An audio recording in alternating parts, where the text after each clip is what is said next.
You gave me a shoulder when I needed it. You showed me love when I wasn't feeling it. You helped me fight when I was giving in. And you made me laugh when I was losing it. 'Cause you are the reason why I'm still hanging on. 'Cause you are the reason why my... Hola, ¿qué tal? ¿Cómo andan? Bienvenidos a Historias para Contar. Espero que les haya gustado el primer programa. Recordarles que vimos El género fantástico con La noche boca arriba de Julio Cortázar. Ahí vimos el género fantástico. Recordemos algunas características de este género, de este cuento que leímos. Primero decir que el cuento fantástico rompe el orden racional de los acontecimientos. Lo fantástico se hace presente por medio del relato de una situación cotidiana normal, como pasaba en la motocicleta de esa noche boca arriba, pero que se quiebra, esa normalidad se quiebra inexplicablemente por un acontecimiento extraordinario. De pronto, ese indio mixteca estaba siendo perseguido en la guerra de Florida por los aztecas. Bueno, dicho acontecimiento se puede explicar a lo largo del relato a través de dos formas: lo natural, lo sobrenatural. También la primera de ellas se resuelve el enigma dando razones lógicas, creíbles, todo para entrar en ese mundo que se hace cercano a lo real. Provoca en el lector sorpresa, extrañeza y dudas sobre lo que se está leyendo. Esas son las características que encontramos en Una noche boca arriba de Julio Cortázar. Luego continuamos con el programa para recordarlos a aquellos que se unen ahora a los nuevos oyentes. Explicamos las características del surrealismo literario, ¿no? El surrealismo literario, que es esa mezcla de la realidad con la ficción desde su teoría. No quiere decir que hayan teorías que las contradigan a esto, precisamente qué es la realidad y qué es la ficción. Bueno, presenta elementos que refieren a los sueños, hechos que solo pueden pasar en la mente del escritor. También la literatura surrealista busca impresionar al lector con temas fuertes, con temas chocantes.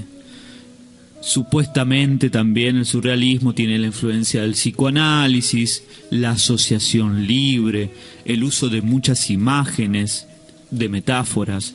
Los sueños son la inspiración de la poesía, de la inspiración poética del escritor surrealista. Teniendo en cuenta estas características, en el programa anterior presentamos Triste melodía de violín, de mi libro Historias Surrealista, cuentos y poesías, que precisamente critica esto, ¿no? ¿Cuál es la asociación libre? ¿Hasta dónde es el límite? ¿Cómo puede ser el uso de las imágenes y metáforas de los sueños? Si ahí podemos describir todos los sueños como realmente son. También en Tristes melodías de violín juegan con las palabras, por eso en vez de decir bandadas de aves dice manadas de aves, jugando con esa influencia supuestamente del psicoanálisis, y que las asociaciones no se pueden hacer libremente, como crítica, precisamente por eso, porque cuando decimos manadas quiere decir una cosa y bandadas otras, y en los sueños habría una asociación libre, pero que el lector no tiene en cuenta. El surrealismo al lector no puede hacer esa asociación libre, y tampoco no se puede detallar libremente los sueños, descriptivamente a todos los sueños, detallarlos a través de palabras. supone saberes en el escritor, de que tiene que saber de psicoanálisis, de asociaciones libres, de que toda su mente, toda su inspiración poética en los sueños lo va a lograr describir, sin nombrar que también depende de un lector que debe interpretar eso. Por eso, en Triste Melodía de Violín, la crítica es hacia el surrealismo. Por eso anteriormente presentamos las características para, a través de un cuento, que ustedes, los oyentes, entiendan que se puede hacer crítica literaria sobre estos temas.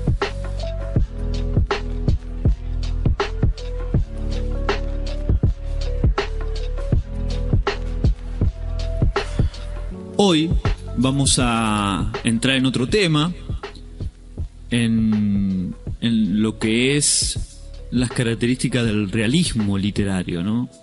Que es a través de la escritura de ese autor, trata de hacer una representación de la realidad. A su vez, supone compromiso moral cuando escribe, político, hasta humanitario. Pero la característica primordial, esa función primordial, por así llamarlo, es el concepto de verosimilitud. Lo verosímil significa que debe tener una cercanía con la realidad. Cuando nosotros leemos, en función del lector, valga la redundancia, eso que detalla, describe el autor en el realismo, debe estar cercano a nuestras vivencias, a nuestro conocimiento y competencias del mundo. Lo podemos significar. A su vez, tiene una linealidad narrativa. El lenguaje es claro, es directo. Eso es algunas características fundamentales del realismo. No vamos a entrar en hechos históricos de cómo fue evolucionando, que era realismo para una época, que era para la otra, sino características simples para que ustedes tengamos un acercamiento a lo que vamos a leer hoy. Hoy vamos a leer a Abelardo Castillo, un escritor argentino que va a tratar estos temas fuertes, estos temas reales, estos temas verosímiles. Por lo cual, sin más preámbulos, vamos a leer La madre de Ernesto, de Abelardo Castillo. La madre de Ernesto, de Abelardo Castillo. Sí, Ernesto se enteró de que ella había vuelto. ¿Cómo había vuelto? Nunca lo supe. Pero el caso es poco después se fue a vivir a El Tala. Y en todo aquel verano solo volvimos a verlo una o dos veces. Costaba trabajo mirarlo de frente. Era como si la idea que Julio nos había metido en la cabeza, porque la idea fue de él, de Julio, y era una idea extraña, turbadora, sucia. Nos hiciera sentir culpable. No es que uno fuera puritano, no. A esa edad y en ese sitio como aquel, nadie es puritano. Pero justamente por eso, porque no teníamos nada de apuros o piadosos, y al fin de cuentas nos parecíamos bastante a casi todo el mundo. Es que la idea tenía algo que turbaba, cierta cosa inconfesable, cruel, atractiva, sobre todo atractiva. Fue hace mucho. Todavía estaba el Alabama, aquella estación de servicio que habían construido a la salida de la ciudad, sobre la ruta. El Alabama era una especie de restaurante inofensivo de día, al menos, pero que alrededor de la medianoche se transformaba en algo así como un rudimentario club nocturno. Dejó de ser rudimentario cuando el turco se le ocurrió agregar unos cuartos en el primer piso y traer mujeres. Una mujer trajo. No, sí, una mujer. ¿De dónde la trajo? Julio asumió esa actitud misteriosa que tan bien conocíamos porque él tenía un particular virtuosismo de gestos, palabras, inflexiones que lo hacían raramente notorio y envidiable, como a un módico Brummel de provincias. Y luego, en voz baja, preguntó: ¿por dónde andará Ernesto? En el campo, dije yo. En los veranos, Ernesto iba a pasar unas semanas en el Tala, y esto venía sucediendo desde que el padre, a causa de aquello que pasó con la mujer, ya no quiso regresar al pueblo. Yo dije en el campo, y después pregunté: ¿qué tiene que ver Ernesto? Julio sacó un cigarro y sonreía. ¿Sabés quién es la mujer que trabaja con el turco? Aníbal y yo nos miramos. Yo me acordaba ahora de la madre de Ernesto. Nadie habló. Se había ido hacía 4 años, con una de esas compañías teatrales que recorren los pueblos. Descocada, dijo esa vez mi abuela. Era una mujer linda, morena y amplia. Yo me acordaba y no debía ser muy mayor. ¿Quién sabe si tendría 40 años? Atorranta, ¿no? Hubo un silencio y fue entonces cuando Julio nos clavó aquella idea entre los ojos, o a lo mejor ya la teníamos. Si no fuera la madre. No dijo más que eso. ¿Quién sabe? Tal vez Ernesto se enteró, pues durante aquel verano solo lo vimos 1 o 2 veces. Más tarde, según dicen, el padre vendió todo y nadie volvió a hablar de ellos. Y las pocas veces que lo vimos, costaba trabajo mirarlo de frente. ¿Culpables de qué, che? Al fin de cuentas es una mujer de la vida, y hace 3 meses que está en el Alabama. Y si esperamos que el turco traiga otra, nos vamos a morir de viejos. Después, él, Julio, agregaba que solo era necesario conseguir un autito, ir, pagar y después me cuentan. Y que si nos animábamos a acompañarlo se buscaba alguno que no fueran tan braguetón. Y Aníbal y yo íbamos a dejar que nos dijera eso. Pero es la madre. La madre. ¿A qué llamás madre vos? Una chancha también pare chanchitos. Y se los come. Claro que se los come. ¿Y entonces? ¿Y eso qué tiene que ver? Ernesto se crió con nosotros. Yo dije algo acerca de las veces que habíamos jugado juntos. Después me quedé pensando y alguien en voz alta formuló exactamente lo que yo estaba pensando. Tal vez fui yo. ¿Se acuerdan cómo era? Claro que nos acordamos. Hacía 3 meses que nos veníamos acordando. Era morena y amplia. No tenía nada de maternal. Y además, ya fue medio pueblo. Los únicos somos nosotros. Nosotros, los únicos. El argumento tenía la fuerza de una provocación. Y también era una provocación que ella hubiese vuelto. Y entonces, puercamente, todo parecía más fácil. Hoy, creo, quién sabe, que de haber tratado de una mujer cualquiera, ¿acaso ni habríamos pensado seriamente ir? ¿Quién sabe? Daba un poco de miedo decirlo, pero en secreto ayudábamos a Julio para que nos convenciera.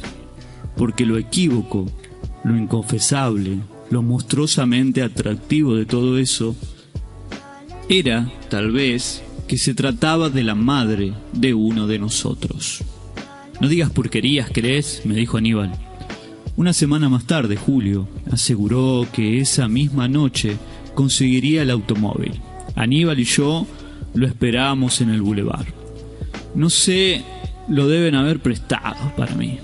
A lo mejor se echó atrás.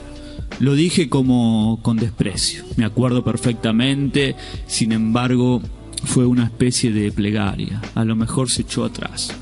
Aníbal tenía la voz extraña, voz de indiferencia.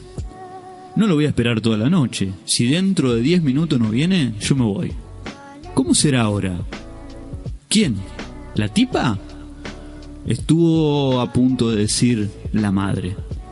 Se lo noté en la cara, dijo la tipa. 10 minutos son largos, y entonces cuenta trabajo olvidarse de cuando íbamos a jugar con Ernesto. Y ella, la mujer morena y amplia, nos preguntaba si queríamos quedarnos a tomar la leche. La mujer morena, amplia. Esto es una asquerosidad, che. ¿Tenés miedo?, dije yo. Miedo no, otra cosa. Me encogí de hombros. Por lo general, todas estas tienen hijos. Madre de alguno iba a ser. No es lo mismo, a Ernesto lo conocemos. Dije que eso no era lo peor. 10 minutos, lo peor era que ella nos conocía a nosotros y que nos iba a mirar. Sí, no sé por qué, pero yo estaba convencido de una cosa: cuando ella nos mirase iba a pasar algo. Aníbal tenía la cara de asustado ahora. ¿Y 10 minutos son largos?, preguntó. ¿Y si nos echan? Iba a contestarle cuando se me hizo un nudo en el estómago. Por la calle principal venía el estruendo de un coche con el escape libre. «Es Julio», dijimos a dúo. El auto tomó una curva prepotente, todo en él era prepotente. El buscahuellas, el escape, infundía ánimos, la botella que trajo también infundía ánimos. Se la robé a mi viejo. Le brillaban los ojos a Aníbal y a mí. Después de los primeros tragos también nos brillaban los ojos. Tomamos por la calle de los Paraísos en dirección al Paso Nivel. A ella también le brillaban los ojos cuando éramos chicos. O quizás ahora me parecía que se los había visto brillar. Y se pintaba mucho, la boca sobre todo. Fumaba, ¿te acordás? Todos estábamos pensando lo mismo. Por esto último no lo había dicho yo, sino Aníbal. Lo que yo dije fue que sí, que me acordaba. Y agregué que por algo se empieza. ¿Cuánto falta? 10 minutos. Y los 10 minutos volvieron a ser largos, pero ahora eran largos exactamente al revés. No sé, acaso era porque yo me acordaba, todos nos acordábamos, de aquella tarde cuando ella estaba limpiando el piso, y era verano, y el escote al agacharse se le separó del cuerpo, y nosotros nos habíamos codeado. Julio apretó el acelerador. A fin de cuentas, es un castigo. Tu voz, Aníbal, no era convincente. Una venganza en nombre de Ernesto para que no sea atorranta. ¿Qué castigo ni castigo? Alguien, creo que fui yo, dijo una obscenidad bestial. Claro que fui yo. Los tres nos reíamos a carcajadas y Julio aceleró más. ¿Y si nos hace echar? Estás mal de la cabeza vos. En cuanto se haga la estrecha, lo hablo con el turco o armo un escándalo que la cierra en el boliche por desconsideración a la clientela. A esa hora no había mucha gente en el bar. Algún viajante, 2 o 3 camioneros del pueblo, nadie. Y vaya a saber por qué esto último me hizo sentir audaz, impune. Le guiñé el ojo a la rubiecita que estaba detrás del mostrador. Julio, mientras tanto, hablaba con el turco. El turco nos miró como si nos estudiara, y por la cara desafiante que puso Aníbal me di cuenta de que él también se sentía audaz. El turco le dijo a la rubiecita: «Llévalos arriba». La rubiecita, subiendo los escalones, me acuerdo de sus piernas y de cómo movía las caderas al subir.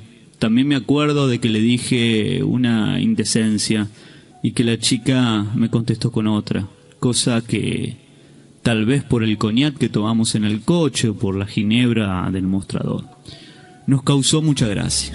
Después estábamos en una sala pulcra, impersonal, casi recogida, en la que había una mesa pequeña. La salita de espera de un dentista. Pensé, a ver si nos sacan una muela. Se lo dije a los otros. A ver si nos sacan una muela. Era imposible aguantar la risa. Pero tratábamos de no hacer ruido. Las cosas se decían en voz muy baja. Como en misa, dijo Julio. Y a todos volvió a parecernos notablemente divertido. Sin embargo, nada fue tan gracioso como cuando Aníbal, tapándose la boca y con una especie de resoplido, agregó: Mirá, si en una de esas sale el cura de adentro. Me dolía el estómago y tenía la garganta seca, de la risa, creo. Pero de pronto nos quedamos serios. El que estaba adentro salió. Era un hombre bajo, rechoncho, tenía aspecto de cerdito, un cerdito satisfecho. Señalando con la cabeza hacia la habitación, hizo un gesto, se mordió el labio y puso los ojos en blancos.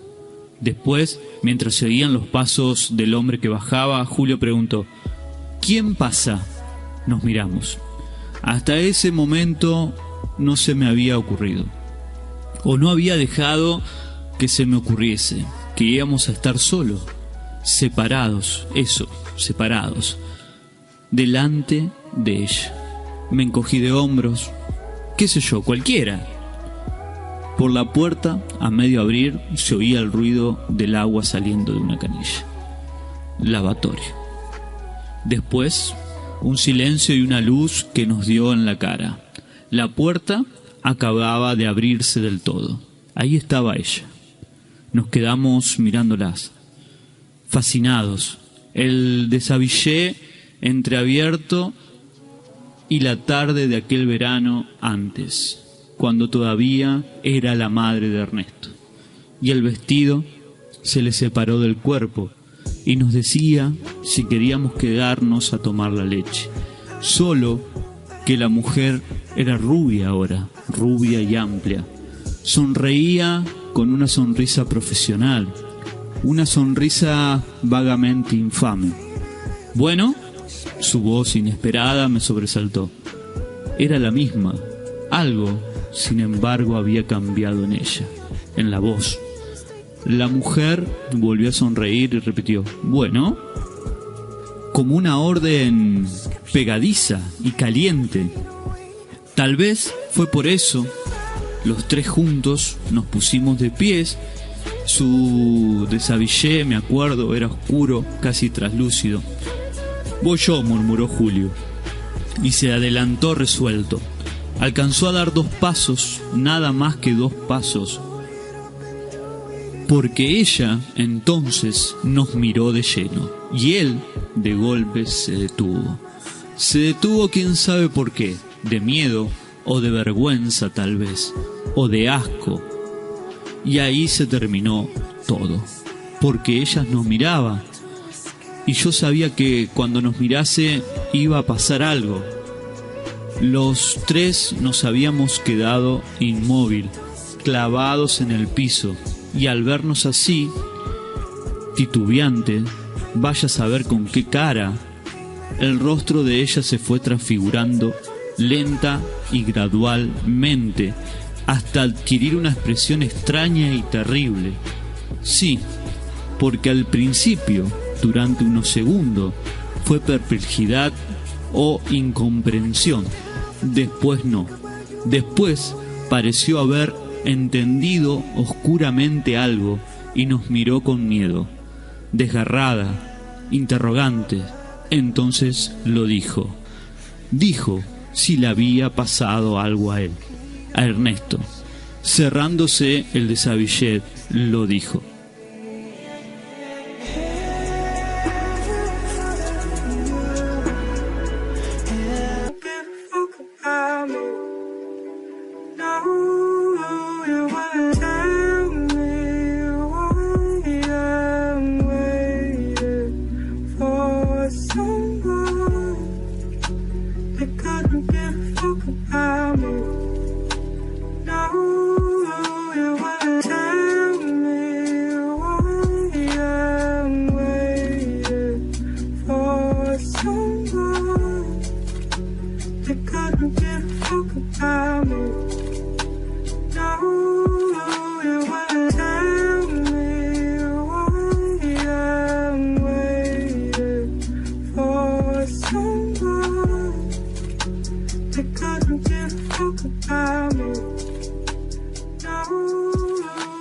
Estuvimos leyendo La madre de Ernesto de Abelardo Castillo, cuento cruel y realista, pero en el sentido de verosímil, porque estuvimos hablando de este concepto a través de la escritura, nosotros como lectores, en este caso, se nos tiene que ver o mostrar dentro de nuestra subjetividad algo muy cercano a la realidad. Recordemos que siempre hacemos la misma distinción. La realidad la realidad objetiva, tal cual es imposible a través de la escritura, porque una vez que escribimos pasa a ser parte del pasado, y si pasa a ser parte del pasado, eso es contado por alguien desde su subjetividad, y resulta realmente muy difícil describir a través de la inmediatez la realidad. Pero la literatura realista tiene esa característica fundamental: lo verosímil, lo cercano a nosotros. En este caso, detalla la vida adolescente, detalla la demagogia de un lugar que de día es una cosa, de noche es otra cosa. Habla primordialmente de un tema político. Recordemos que una de esas características, ¿no?, del compromiso social que asume el escritor, en este caso está haciendo una crítica a la sociedad que tiene que ver con, bueno, la profesión más antigua del mundo y el maltrato que estas mujeres obtienen. Podríamos hacer un análisis de la mirada del hombre hacia la mujer. Podríamos también detallar cómo describe al hombre como ese cerdito, cómo los chicos reproducen el discurso de mujer despectivamente sobre la mujer, y el morbo de que es la madre de Ernesto y que todo el pueblo había ido al Tala. En definitiva, son relatos, historias que podrían tener similitud con alguna ciudad, con algún pueblo, con alguna realidad posible. Esa es la característica fundamental del realismo, por eso, y en este caso tiene que ver con Cuentos crueles de Abelardo Castillo, este escritor argentino. Así que espero que lo hayan disfrutado. Y con esto, a través de este cuento, detallamos el realismo. Anteriormente detallamos o hondamos en el género fantástico con Una noche boca arriba. Hicimos crítica literaria a través de Tristes melodías de violín. Y hoy estuvimos narrando y interactuando con nuestro gran escritor Abelardo Castillo. Les recuerdo que los programas los pueden encontrar en YouTube, en mi canal, que es Jesús Osmar Pallero, o pueden entrar al canal de YouTube de la radio, que es la FM 101, 9 de julio. Ahí van encontrando todos los programitas, porque cada uno de los programas están enlazados con el otro. Siempre volvemos a recordar el programa anterior. Para finalizar, vamos a leer un ensayo que se llama Juan sin apellido, que ustedes pueden encontrar en Historias surrealistas, cuentos y poesías de mi autoría. Me buscan ahí en Amazon, lo pueden conseguir. Jesús ponen Jesús Pallero, Historia surrealista, y pueden descargar el libro o comprarlo. En este caso vamos a leer Juan sin apellido. Antes de esto, decirles que este ensayo o relato corto también, depende las teorizaciones o saberes que tengan cada uno, va a describir la hora de la creación del escritor. Nos vamos a situar en un escritor que está en su sillón con su vaso de vino y va a decir: yo voy a describir una realidad que puede ser fantástica, como venimos viendo, realista o surrealista, para preguntarnos a nosotros los lectores cuál es el sueño soñado, cuál es la realidad, quién escribe a quién, si nosotros escribimos el lenguaje o el lenguaje nos escribe a nosotros. Sin más preámbulos, a continuación Juan sin apellido.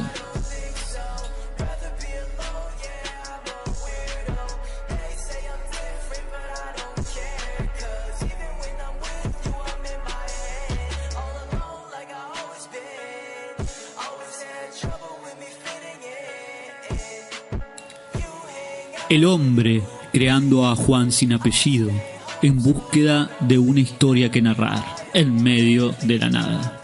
Juan sin apellido sentado en su hondo sillón, aplomado en su cazurro escritorio, desguarnecido ya sin ideas, pusilánime en medio de la puesta noche, se puso a proliferar historias que narrar.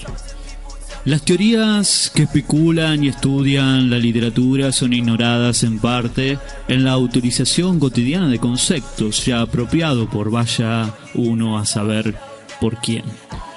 Quizás todo lo que nos rodea sea creado por la cautelosa ocupación del cerebro, y ese todo es puesto a implementarse conscientemente en función de algo, que tampoco uno sabe cuál sería la función y menos su fin, pero no nos detiene para buscar respuestas. Esto hace que al escuchar algo por primera vez pronunciarse o enunciarse, haga que ocurran las reflexiones más profundas que en mi caso no dejan que comience mi historia.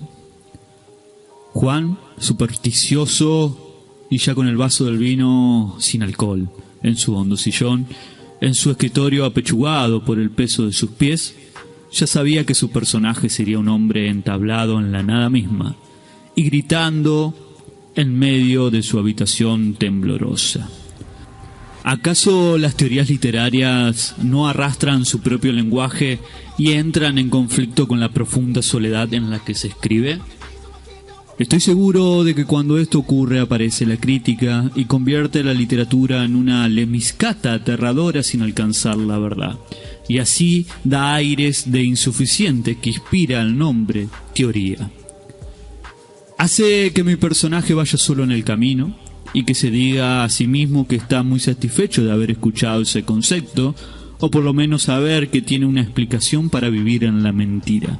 Juan escribe: el hombre acostumbrado de generación en generación ve andar la vida, la muerte y la soledad de discurso en discurso en seres muertos que él mismo ha creado, pero que todavía no se han movido en la línea recta del tiempo.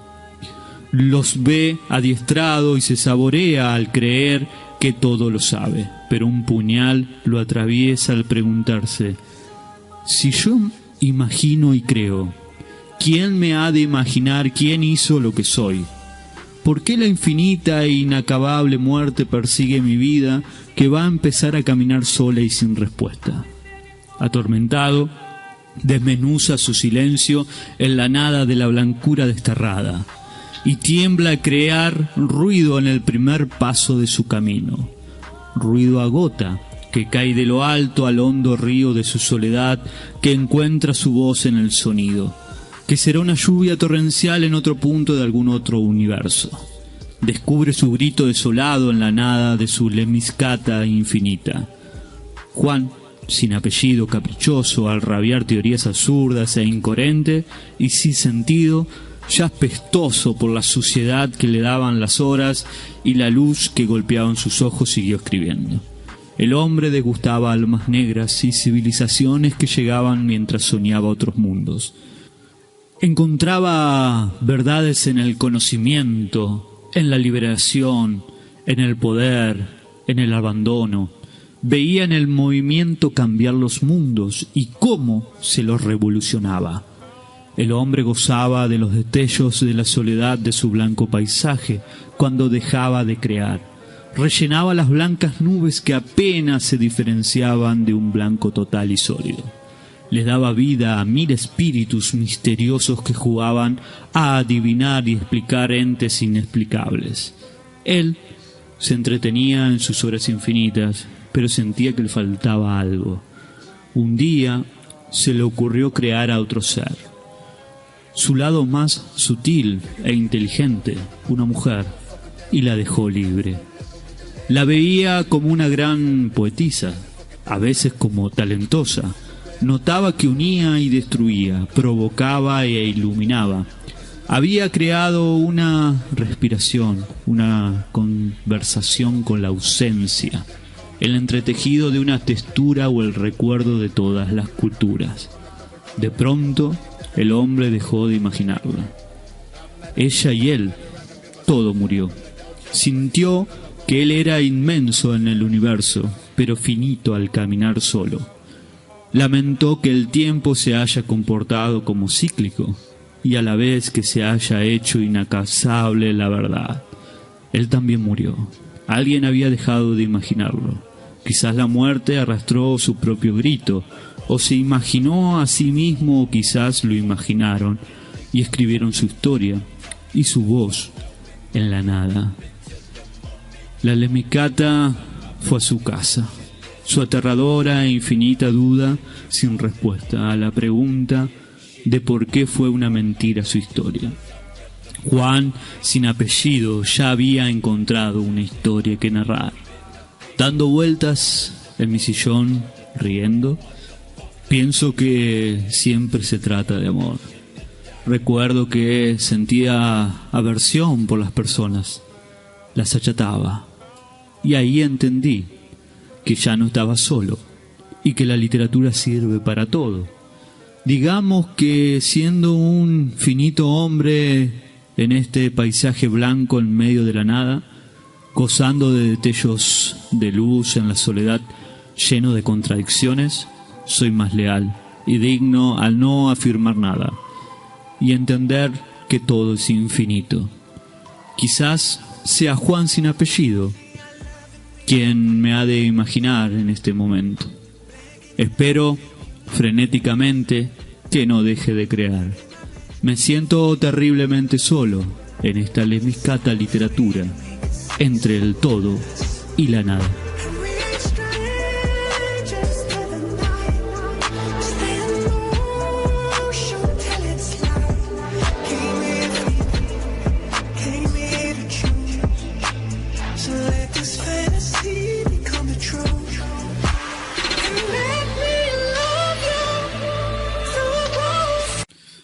Para finalizar, de historias surrealistas, cuentos y poesías, nos despedimos con una poesía romántica.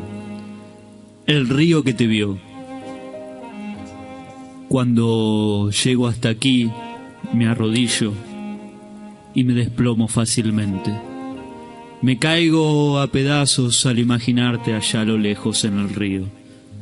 Las risas incandescentes que tiritan lentamente por tu mejilla al jugar a los chapuceos de agua. Crean el sonido perfecto que alegremente vienen a recordarme. El devenir del tiempo me ha vuelto a este presente de imperfección en el que tú no estás, mi desconsuelo y mi soledad. En los estrechos que alumbra el agua, en las hojas acalladas en su orilla, en la eternidad de un quizás, en el río que te vio. Hoy vuelvo a suspirar, en los tristes triviales amaneceres encadenados al caer el sol. Las ramas ya arrugadas desprenden la despedida. Los sentimientos al renacer que se oscurecen y se pierden en el olvido.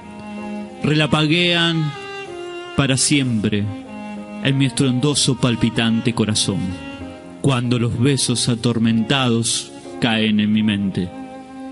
Y de nuevo suena esa lluvia, y de nuevo suena esa gota. Caes esparciendo el agua, y ahí, en forma de rocío, luego en las nubes, y caes por mis ojos lentamente en el río que te vio.